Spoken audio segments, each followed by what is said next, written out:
Hello everyone, today I will show you how to bookmark an image on a PDF file using Adobe Acrobat Pro DC. Open your PDF file with Adobe Acrobat Pro DC.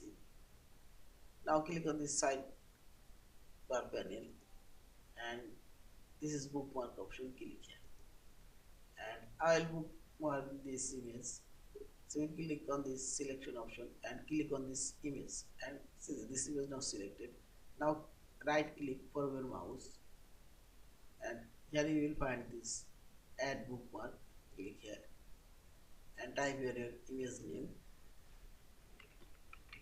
image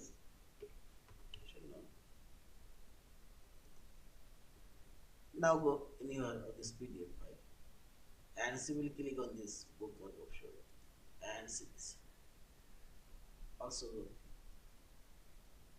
like this. In this way you can bookmark all of this image or a specific image as you want.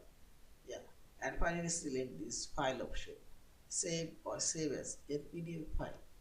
Thank you for watching. Please subscribe, like, share and comment.